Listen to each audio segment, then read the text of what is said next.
This is a heartbreaking story. More than half of the world's 57 million primary school-aged children who are out of school live in countries damaged by war and conflict and are denied the right to an education.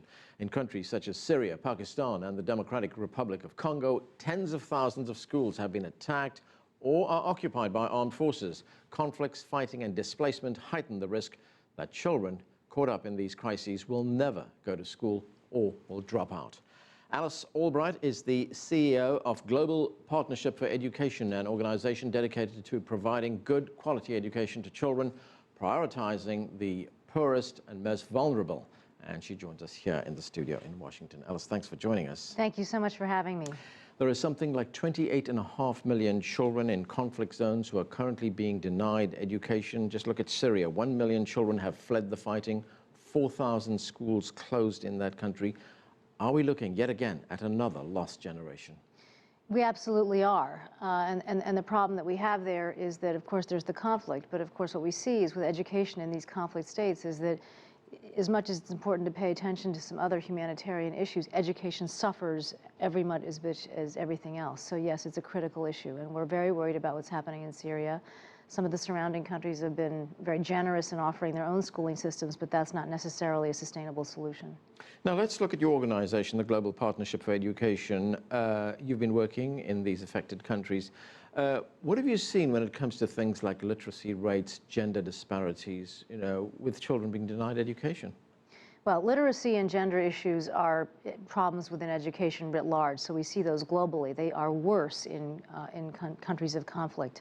So we see the literacy rates drop off very quickly, and marginalized parts of those countries, and girls are very much part of that, are denied the right to go to school. So the challenges that we see elsewhere are prevalent in an even stronger way in those countries. Yeah, are we seeing schools being targeted in places like Syria and Mali? Well, we have. We've seen, with the recent events in Nigeria, we saw with Malala in Pakistan that girls going to school are targeted. We also see that militias take over schools. So families don't send their children to school, obviously. Teachers flee, and schools actually become part of what's being used to wage the battles. Right, you mentioned Nigeria. We have a group there which is called Boko Haram. It's an insurgency which is operating in something like 5 states in that country, in the northern part of the country. And Boko Haram actually literally translates into Western education is forbidden. Girls have been a target of this group. We just heard just 2 weeks ago dozens of girls, in fact over 100 girls, were kidnapped. Some of them are still being held by this group. I mean, it is, some of the worst atrocities being committed against girls are being committed by groups like this. And I was wondering, how does one overcome this kind of extremism in a place like Nigeria? Well, you need to continue to have strong advocacy locally and work with the governments and many governments that we work with understand the importance of education. Education is not a one-off thing. Education is an investment in a society's future. And, children who are educated grow up to be people who educate their own children, take care of their children, send their own children to school, get better jobs, etc. So it starts with a huge advocacy effort locally to galvanize the political will to get the government to pay attention to educating their kids year in, year out. And many of our government partners understand that. So we're actually very encouraged by the progress in many countries. But Nigeria is a challenge, and we need to work very closely with that government to continue to have them and the states prioritize education. And then, of course, the other problem you have that in some countries you have cultural/religious values that mitigate against girls being educated. I mean, for instance, you have in Pakistan where children, girls, are not just targeted by radical groups. In many instances, there is opposition to education from their parents, especially their fathers. Well, you do see that, there's no doubt about it, but I also think we're beginning to see some real progress in Pakistan. I was in Islamabad about 3 weeks ago or so, and met with the government, as well as I met with, towards the end of the day, 2,000 girls who are actually successfully going through school and are very optimistic about their futures. And I'm very impressed with what they've been able to accomplish in terms of being able to get through school. Right, you talk about progress, and you mentioned Malala Yousafzai, the girl, of course, yes, who is trying to bring education to some remote parts of Pakistan. I want you to take a look at a video that we have here, and I'll tell you a little bit about it. This is about a young girl called Humaira Bashal in Pakistan. She's trying very hard against some serious odds here to bring education to her village in Pakistan. So let's have a look at this, and I want to ask you a question on the other side of it. Let's watch. मुझे याद है कि जब मेरे 9th के exams हो रहे थे तो अब्बू ने मना कर दिया था कि ये मतलब बाहर नहीं जाएगी उसके लिए पेपरों के लिए। मैंने यूनिफॉर्म पहना हुआ था, गत्ता मेरे हाथ में था। अब्बू आ गए, बोले तुम किधर जा रही हो? मैंने कहा मेरा आज पर्चा है। रख के दिया मुझे थप्पड़ उसी वक्त। जाके बैठो, बोला निकलना नहीं है बाहर। अम्मी ने फ़ौरन गत्ता उठाया और मुझे गत्ता थे, मुझे कहा भाग जाओ।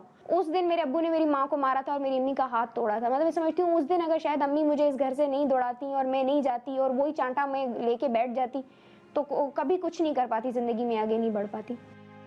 पहले तो हम था जाहिल, मेरी समझ में कुछ नहीं आता था और दूसरे लोगों की बातें सुन सुन के लोग तो बोलते रहेंगे, मैं तंग आ गया था। नहीं लेकिन वो वक्त भी याद है, कुछ लोगों ने क्या बोला था कि ये बिल्कुल बैड कैरेक्टर है, इनको इन इलाके से निकाल दो। वो वक्त भी हमें याद है, आज दिन तक मकसूद मेरे दिल में इतना वो मुझे याद आता है तो मेरा दिल फटने लगता है कि मकसूद मेरी बहनों को इतना इन लोगों ने बुरा समझा कि तालीम इतनी बुरी चीज़ है। अम्मी आपको अभी क्या लगता है कि आपने जो मतलब इतनी मुश्किलें देखी, इतनी तकलीफें देखी, मेरा तुमने उस जगह में मुझे पहुंचाया कि मेरा दिल इतना ठंडा हो गया, जो मैंने मुश्किलें काटी वो सब मैं भूल गया हूँ।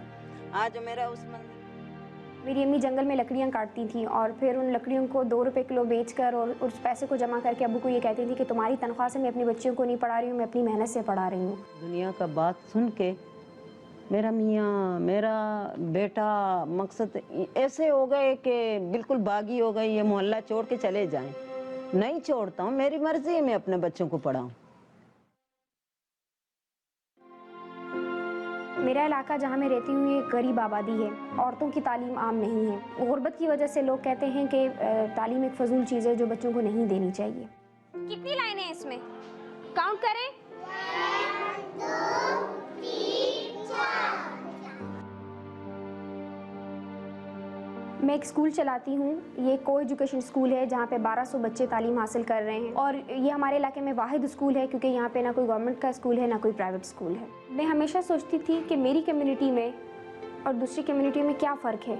मुझे ज़्यादा वक्त नहीं लगा ये समझने में कि तालीम ही है जो सबसे बड़ा फ़र्क है।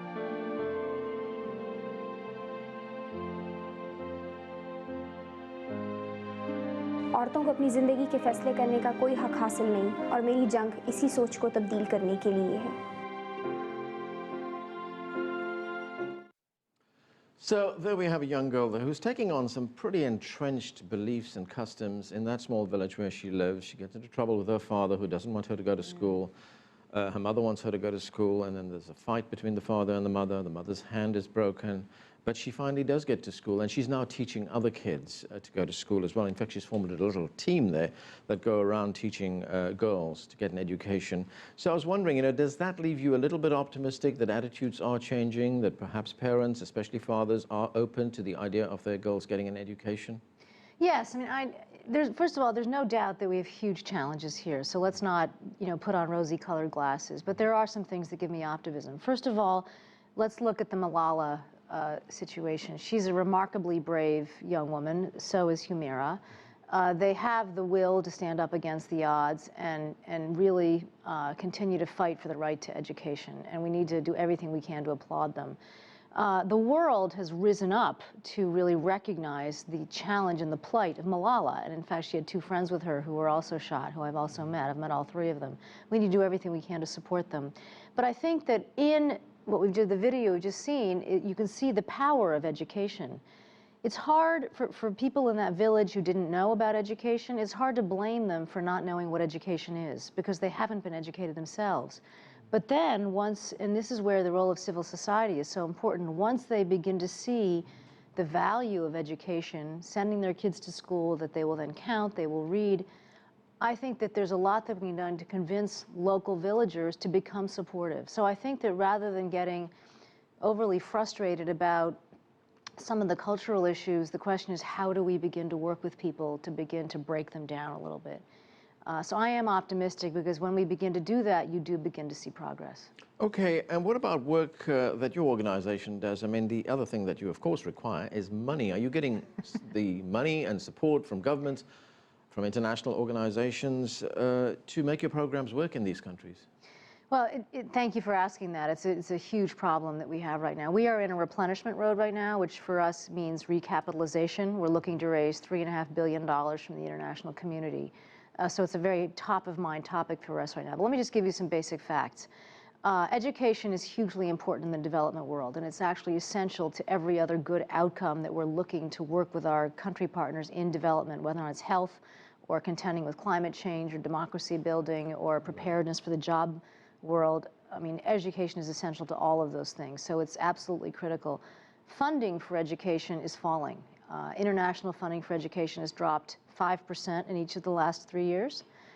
Education for funding within the humanitarian space is only 1.4% of the total, 1.4%. And there's a number of other indicators that you can look at that show you that education, the investment in education is declining. So we need to reverse that.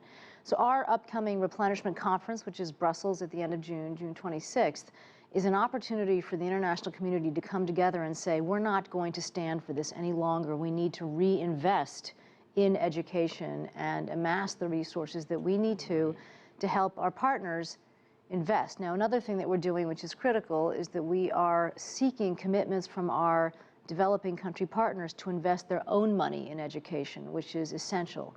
It's a very strong part of our overall business model. Okay, well, good luck with that. Alice Albright, thanks for joining us here. Thank you so much for having me. Thank you. And that is it for this edition of The Heat. We'd love to hear from you, so please send us your questions, comments, and story ideas to theheat@cctv-america.com. Once again, that's theheat@cctv-america.com. I'm Anand Naidoo in Washington, D.C. Thanks for being with us.